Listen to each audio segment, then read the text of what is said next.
Hello ನಮಸ್ಕಾರ ದೇವರು, ಎಲ್ಲರೂ ಹೇಗಿದ್ದೀರಾ? ನಾನು ಚೆನ್ನಾಗಿದ್ದೀನಿ. ಇವತ್ತು ಮಾರ್ನಿಂಗ್ ನಮ್ಮ ಬ್ಲ್ಯಾಕಿಗೆ ಫೋನ್ ಮಾಡಿ ಜ್ಯೂಸ್ ತಗೊಬರೋಕೆ ಹೇಳಿದ್ದೆ. ತಂದಿರೋದು ಜ್ಯೂಸು.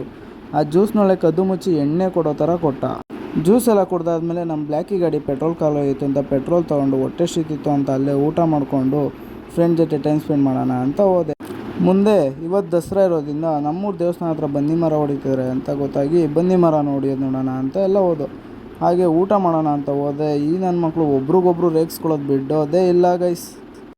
ಮುಂದೆ ಇವತ್ತು ಕಾಂತಾರ ಮೂವಿ ರಿಲೀಸ್ ಆಗಿರೋದ್ರಿಂದ ಕಾಂತಾರ ಮೂವಿ ನೋಡೋಣ ಅಂತ ಟಿಕೆಟ್ ಬುಕ್ ಮಾಡಿಕೊಂಡು ಥಿಯೇಟ್ರ್ ಹತ್ರ ಹೊಂಟ್ರಿ ಫ್ರೆಂಡ್ಸ್. ಲಿಟ್ರಲಿ ಹೇಳ್ತೀನಿ, ಥಿಯೇಟ್ರ್ ಹತ್ರ ಇಷ್ಟು ಜನ ಇದ್ದಾರೆ ಅಂತ ನಾನು ಅಂದ್ಕೊಂಡೇ ಅಷ್ಟು ಜನ ಸೇರಿದೆ. ಹಾಗೆ ಎಲ್ಲರದು ರಿವ್ಯೂ ಕೇಳಿದ್ದೀವಿ, ನೋಡ್ಕೋಬೇಕು. ನಮ್ಮ ಮೂವಿ ಹೇಗಿದೆ? ಮೇಕಿಂಗು, ಸೆಟ್ ಆ್ಯಕ್ಟಿಂಗು ಅರ್ಥ ಆಯ್ತಾ? ಅರ್ಥ ಆಯಿತು ಬಿಡೋಣ.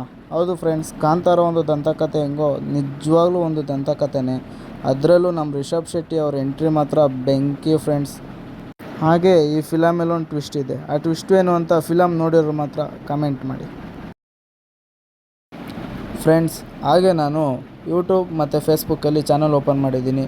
ಫಾಲೋ ಮಾಡಿ, ಸಬ್ಸ್ಕ್ರೈಬ್ ಮಾಡಿ, ಸಪೋರ್ಟ್ ಮಾಡಿ.